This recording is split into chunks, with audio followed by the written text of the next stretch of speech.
All right. Good evening, everyone. Welcome to What's Going On Swagger Magazine. So tonight, our guest this evening, we have the honor. This is Dr. Tyra.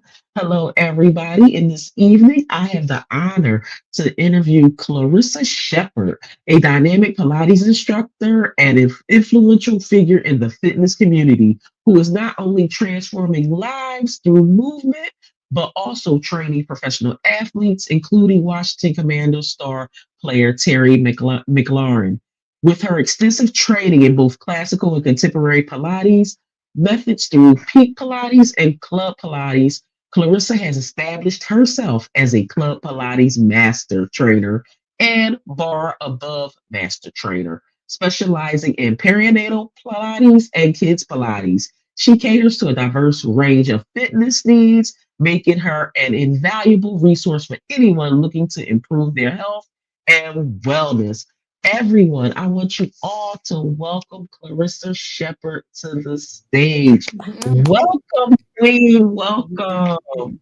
Thank you for having me. That was quite an introduction. I love it. Look, I try to make sure I covered everything. Oh You my did. goodness. You did. Look, I'm so happy to have you on this evening. Pilates is an area that I know a lot of people want to learn a lot more about, especially now we're in the month of December, and we know everybody goes into that new year, new you thing, right? And so Mhm. now it's time for us to talk about it. So can you tell us a little bit about your journey into the world of Pilates and how it led to you becoming a master trainer? Oh man, that's such a great question. So my Pilates journey started back in 2016. I Mhm. was working at a Pilates studio as the admin or the front desk person.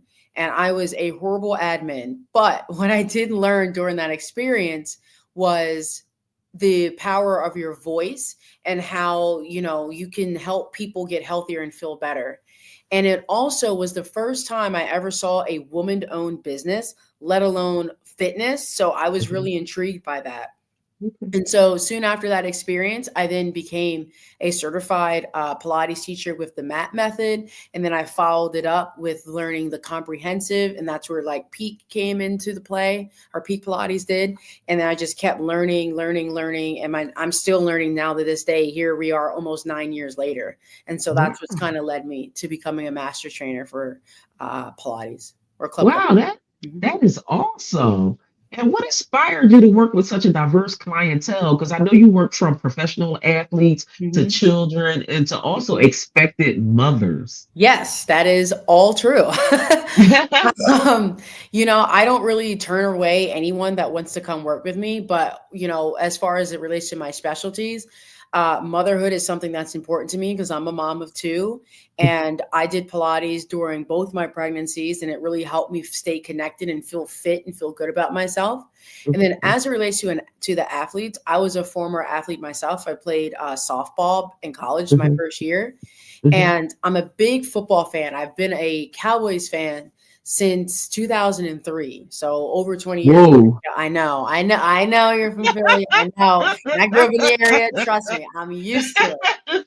So, being a football fan, and originally my first career goal was to become a journalist.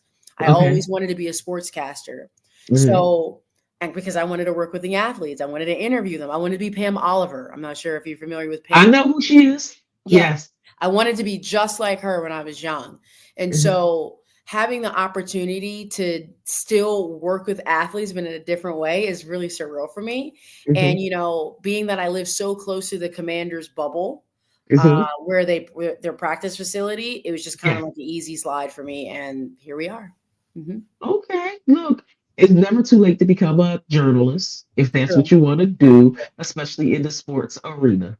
I'm happy though. I swear. I mean, I'm really happy with the Pilates thing though. But yes, you were 1,000% right. Look, it's never too late. That's So true. what is it like working with elite athletes like Terry McLaurin? And how does your Pilates expertise enhance their performance and recovery? That's a great question. So I mainly work with them in the off season, and what Okay. we do is we do a lot of deep core. Like they really want to get strong in their core, and then they Mm-hmm. also want to try to find ways to activate muscles that are weak. Mm-hmm. So, for example, I'll just give you some of the training plan that I came up with when I was working with Terry. We worked a lot on his hamstrings. We worked a lot on mobilizing his feet because I Mm-hmm. wanted him to have a nice big and effective stride and also help with his jumps. Okay. In case to be able to catch and leap the ball. We worked on Mm-hmm. rotation so we'd have a wider range of motion and just opening up his chest and his pec. So I did a combination of stretch and strength for him. Same thing Mm-hmm. I did with a couple of the defensive linemen that I worked with on the Commanders as well. Mhm. Okay, awesome. Are there any unique challenges or highlights that come with working with professional athletes? Yes. So traditionally, when I put them on, like, say, a reformer or a piece of apparatus, there's five Mm-hmm. springs, and for the common person to have all five springs on, it's a lot. It's like, oh my goodness. But for a professional athlete, five springs, it's like that's nothing to them. Mm-hmm. So I had to figure out different ways to challenge them and make certain things harder. So then I would, maybe find ways to increase the spring load, or I Mm-hmm. had to slide my reformer back a little bit more because they're so dang on tall. I had one guy who's like Mm-hmm. 6'6". I Mm-hmm. had to, something that I might have done on one piece of apparatus, I then had Mm-hmm. to move it somewhere else because they just either couldn't A, fit on the machine, or B, it just didn't make sense to put their bodies in that particular way. So Mm-hmm. I had to get pretty creative and like really work Pilates for the system that it is because, Mm-hmm. you can do many exercises on different apparatuses and still get a similar outcome or result. Mm-hmm. I love that you're using Pilates, to help professional athletes because there's a lot of things that people don't realize that athletes need to do and need to learn, how to do, with the stretching and things and the jumps. And I know you've seen, and you've probably seen all over the place, when Saquon Barkley jumped over Oh yeah. the I other saw that. I just player, watched which that game. was, Mhm. yeah, which was like, whoa, look, and I was on a flight back to Philly and I'm like, oh, And so was he with that jump. but you know what? And it was so funny because it was just like, yeah, as an athlete, you have to know how to position yourself and put Right, yourself in when you are in situations like that where you have to move your body in certain ways. I thank right, God that none of those players were injured. I'm glad that his leap was high enough that right. nobody got hurt. So, Right. Right. And so I can't say that I go over specific like rehearsal moves per se, hmm but I do a couple of moves with them hmm that simulates what they might do game day. hmm hmm So whether I'm using a springboard or a tower, hmm or a reformer or doing something on the mat, like with one of my clients, distinctively, I remember he's defensive end. hmm I would have him sit down and then stand up without using his hands. Because I okay. said, hey, like, what if you need to recover like a fumble really quick and you need to be able to grab that ball and get up and run? You don't really have time to use your hands because you got people hmm coming after you to get the Right. ball. So hmm we work on drills like that, so I hmm do a couple of simulation things to kind of help them, Yeah. for games and stuff like that. Oh yeah, because you know what? Every day is unpredictable, especially in their world. Yes, especially tenfold. and with all of this that you're doing, how is it balancing motherhood? You're a mother of two beautiful daughters Hmm. and a small business owner. How do you Yes. manage to juggle the demands of motherhood with running a successful Pilates business? So, once I gave birth to my second daughter, I realized that I needed to pivot my business model, my business plan, to hmm somehow accommodate my kids' schedule, but why not even accommodate my kids? And hmm so it was that pivot that I had in the middle of last year, which has, transcended to where I am now. And that pivot was introducing Pilates to kids and hmm making it more accessible for moms. Like just today, I taught a mommy and me Pilates class at the library. I do a couple, yeah, That. I do a couple of pop-up mommy and me classes. And hmm the one that I did at the library was for 18 months and younger. The other one hmm that I did was for 5 years old, 5 to 12 years old. So, Mhm. I believe that finding ways to bond with my kids and help Mhm. other people's bond with their children, I think Mhm. that's a business model that just isn't quite tapped into yet, and I recognize Right. that. So, Mhm. that's what allowed me to find a little bit more balance is just by incorporating my kids. That's how I was able to do it. Wow. Mhm. I love that. And what lessons have you learned from your own parenting journey that you bring to your Mm. Pilates practice, especially when working with the kids? Um, I know this might sound cliche, but, like, don't sweat the small stuff. Hmm. It doesn't have to Hmm. be perfect, you just have to have Right. fun. Like, as long Hmm. as the kids and the moms and everybody is having fun, then all is well, and, my mantra as it relates to just teaching Pilates in general is like, "Hey, at the end of the day, it's just Pilates, like, we should be having fun here. It shouldn't be that Hmm. serious. It's not rocket science, it's not anything crazy. If you're not having Hmm. fun, I'm doing something wrong." And that's my mantra Right. as relates. Mhm. Okay. Look, I love it. I love it. And as a Black woman and leader in this Pilates industry, how do you navigate the challenges and opportunities that come with this role? Ooh, that's a that's a loaded question, but it's such a good question. I realized, and actually just recently on my one of my Instagram stories, I recognize that I always have to maintain a level of professionalism. Hmm. I am not afforded the same opportunities as everybody else to have a bad day or to be down or to be out.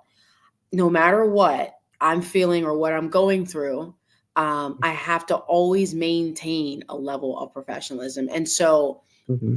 keeping that in mind, I Hmm. think that's what's helped me become a leader in this Hmm. industry and to be successful, as long as I have been in this industry, because I make sure that I'm kind and I treat people the right way. That's really what it comes down. Relationships are key and they're so important. Yes, they very are. They really are. What advice do you have for other women of color looking to break into or lead in the fitness and wellness industry? Practice what you preach. You can't tell people to, eat carrots if you're not eating carrots yourself. So you have to make sure that if Mhm. this is what you want to do, that you are practicing it. And I would Mhm. recommend that you at least practice it for like 2 to 3 years minimum before you Mhm. consider teaching, Mhm. because you want to make sure that you have a solid base and understanding of what it is that you Mhm. want to do and how you are going to present it to others. Right. And it's so funny that you say that because you see that happens a lot where Mhm. people, Right. and I'm not going to say just in the fitness industry, all industries where people tell people to do one thing and they're not even doing it, Right. Right. and it's just like consistency is everything. Consistency will always win the race, just like, the old tale of the tortoise and the hare, right? Yes. You Hmm. have to be the only way you're gonna win is if you're consistent. So you Hmm. have to keep finding ways to get the job done no matter what. You cannot stop. Yeah. That's gonna be the key to your success. You got that right. Now, in 2016, you witnessed a traumatic mass shooting while Yes. peacefully protesting. How did that experience shape your life and perspective on health, wellness, and community? Great question. So it's not ironic that 2016 was also the same year that I became a Pilates teacher, right? Mm. Now looking back, hindsight is Hmm. literally 2020. That experience kind of it definitely gave me perspective. Hmm. It made me start to have a shift in what it is that I want to do, because at the time I had just started working for a women-owned business. I had Hmm. just started working at the Pilates methodology in Dallas, Okay. and it was witnessing that really made me just say, "Whoa, that was a close call." And it made me say, "Okay, what is my purpose? What is God's purpose for me? Why did I survive that?" Because there was a moment during that shooting where if I had gone to my car, how I Mhm. originally planned to do, I would have been caught in the crossfire. Okay. But God that day said, "Hey, instead of going to your car, let's Hmm. just go to McDonald's and grab something to eat." Because I remember standing there at the Hmm. corner, looking at my car and looking at McDonald's, and I was like, "Ah, I should probably go home. I don't need to spend the money." And then other part of me Mhm. is like, oh, girl, you're kind of tired. Let's just grab something quick. And then Right. it was that decision of going to McDonald's instead that I spared me not getting caught in the crossfire because that's where it Wow. was. Um, Wow. so I guess as that experience relates to the health and wellness industry, it just helped me find my purpose, helped me find my why. Because Yeah. it was July of 2016, and I became a Mhm. Pilates instructor in October of 2016. Wow. Hmm. Yeah, that is very traumatic, and thank God Right. that with that followed your mind Yeah. and went the other way. Because sometimes we feel like, I don't need it, and I was but very it was close. you Yeah. followed instinct, and I was, instinct yeah. told The you to go instinct told back, me to go to and McDonald's. Yep. it was just like, they Yep. said, go ahead, girl, go on to that McDonald's and get that burger. Go Yep. on, do what you Yeah, gotta do. exactly. And Exactly. and thank God that happened. Yep. Yeah, and so did Pilates play a role in your healing or recovery process after this life altering event?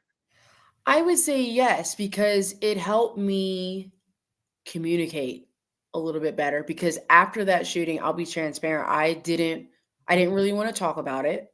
Okay. I didn't really know how to effectively communicate with others as to what I was feeling because at the time, I mean, he was my boyfriend, then became my husband, then became my ex-husband. So at Right. the time, the person who was in my life, I had Hmm. a hard time communicating to him what I was feeling. Like I Hmm. shut down.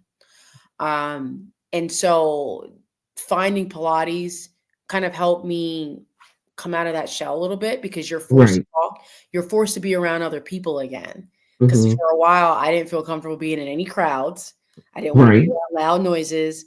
I just Right. kind of wanted to retreat a little bit, but I forced myself a little bit. I said, hey, like, do we want to live or do we want to die? And I say that as from an internal aspect. Right.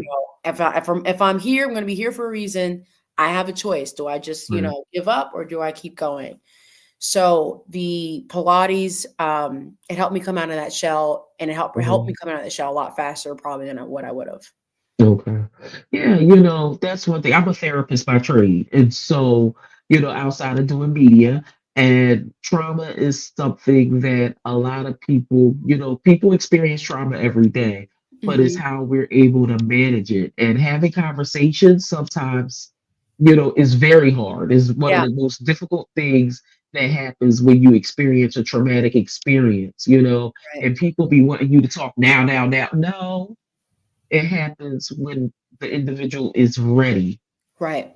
you Right. know. And so I'm glad you took your time with managing and coming through all of this so that you could be able to be where you're at now, being Right. able to communicate more. And I'm pretty sure being in large crowds was Yeah. difficult for you. Oh, for sure. I mean, I would be lying if I said every now and then when I'm in a large crowd, I get some anxiety still. Uh, Right. just recently, I went to the Commanders Cowboys game, and Hmm. everything was fine. And then I just remember sitting there, and I'm looking around, and I'm scanning the scene. Okay. I scan it. I scan it all the time because Right. if things go awry, I want to be aware because that Right. experience is always in the back of my mind. Right. Hmm. Yeah, so that's totally understandable. Totally understandable. And thank God you Right. made it through all of this. And so I know you have written some children's books. Mhm, mhm. So let's talk about this. What inspired you to become an author, and what message are you hoping to share with the young readers? Yes, I love that. So, what inspired me to become an author was my daughter, Sage, because Mhm. my book is named after her. It's called Sage Does Pilates, right Mhm. here. Oh, Yeah. cute. I Mhm. love it. Yep. So she inspired me. Sage and I have been doing Pilates since she was in my tummy 6 years ago. And Mhm. um, I had been sitting on the idea of creating something for her, but I just wasn't sure what until I gave birth to my second daughter. Mhm. And I was like, okay, I have two daughters. I teach Pilates. I want some representation because I think I came across like one book that was like a Pilates book, but Hmm. there was nobody that looked like my daughter in the book. Right. So I said, okay, what needs to be done? I was like, I could probably do something like this. Like, I know I can. And Hmm. so there was that idea that then sparked me to say, okay, how can I make my book really stand out? And how can I make a book that actually features one of the first Black main characters? Hmm. And so that's how I came up with the idea. And I wanted to represent Sage because Sage is the one currently who does the Pilates with me, and she has been for Okay. some time now. So yeah. Oh, that's awesome. And how do you balance your creative endeavors like writing with your fitness work? That's a great question. I've never been asked that before. How do I balance it? Hmm. I try to find, ways Hmm. to, well, first off, I'm always thinking. Hmm. So whether it be an idea, a business venture, or another book, I'm Hmm. always thinking about it. And I try to find ways to intertwine the two because Hmm. that's what my brand as a whole is really about. Okay. My brand as a whole is about motherhood and fitness and wellness and then femininity. So I'm always thinking to myself, how can I create either an exercise or e-commerce that fits that brand? Hmm. That's probably how I Okay. balance it. Hopefully that answered it. Yeah, that answered it. That answered it. And so, your future goals and inspirations. What are your goals for your Pilates practice? And are there any new projects or initiatives on the horizon for you? Yeah, so I recently started a new gig at a new studio called Loudon Pilates here in the Ashburn, Leesburg area. It's really, Hmm. really, it's a cute little studio.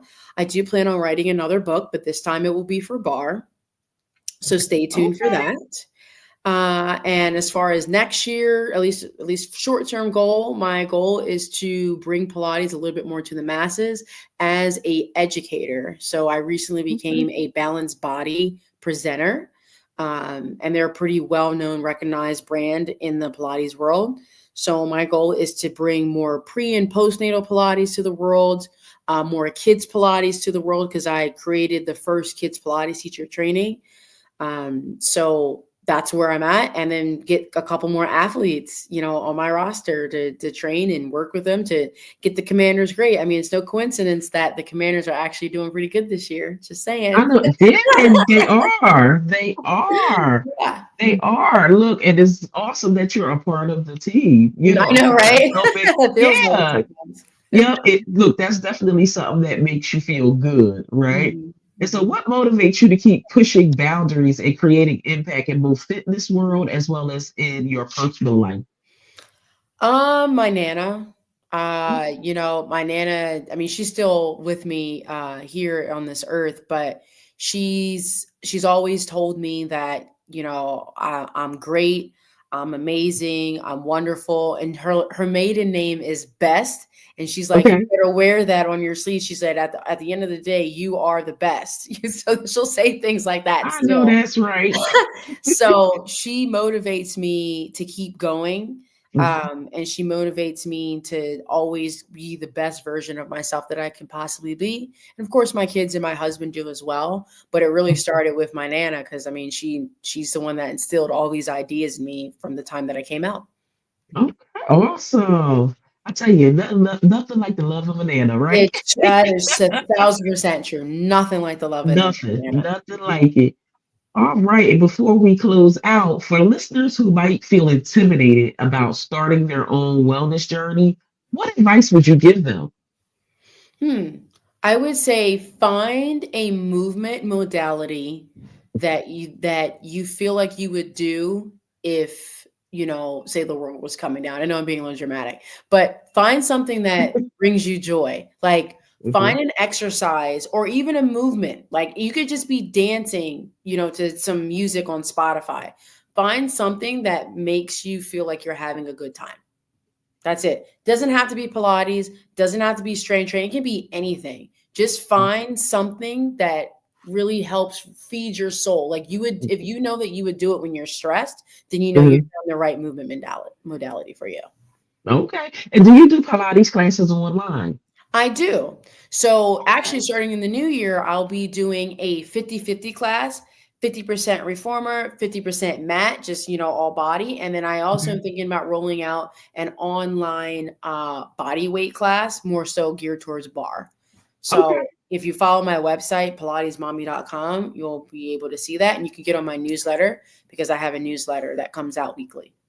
Okay. Everybody, you'll see I have it posted I have it posted on our screen where it says if you want to shop on Clarissa's website, it's pilatesmommy.com/shop.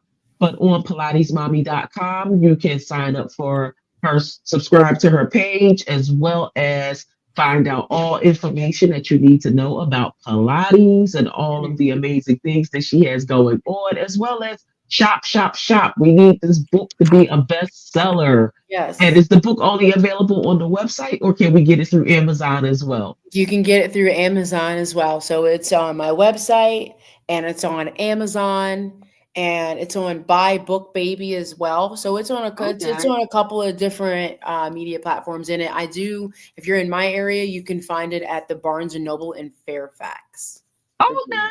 Okay. Hmm. Okay. Yep. And so, how can people connect with you, join your classes, or learn more about your work? Yeah, they should follow me on pilatesmommy.com, or they could follow me on my personal IG, Clarissa D. Shepherd, either Mhm. or. But Pilates Okay. Mommy is where you're going to really see all the cool Pilates content, motherhood content, and just all the fun stuff that makes you feel good.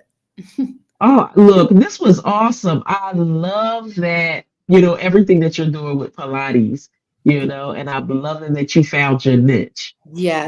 because so many people be trying to figure out what to do, but I love it. I love everything that you're doing with this. I love that you're having the mommy and me classes, and you got your little girl like really engaged in doing Yep.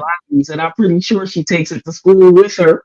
She does. She does. She tells her friends, my mommy plays Pilates all day. That's what she thinks. She doesn't think I work. She thinks I just play Pilates all day. But you know what? When you love what you do, It doesn't feel like work. it doesn't feel like work, and that's Amen to the that. whole goal. That is the Amen. main goal with everything that we do in life. As long as you love what you do, it doesn't feel like work. And so everyone, make sure all of you follow Clarissa D. Shepherd on Instagram. Make sure to go to her website, pilatesmommy.com. Make sure you follow her other Instagram pages, which is Pilates Mommy also Mhm. on Instagram. Look, let's run that book up, y'all. Let's get on Amazon. Let's get on her website. Let's make Sage Does Pilates. Let's try to make this a bestseller, especially Yeah, for the holidays. exactly. Like, look at Okay. the photos. Okay. Look, I know. I'm like this. This is beautiful. Yep. So yeah. So we gotta do this, y'all. Let's try to help her get this book to be a number one seller I for the appreciate it. holidays. Yes, let's do it. Let's do it. Yes.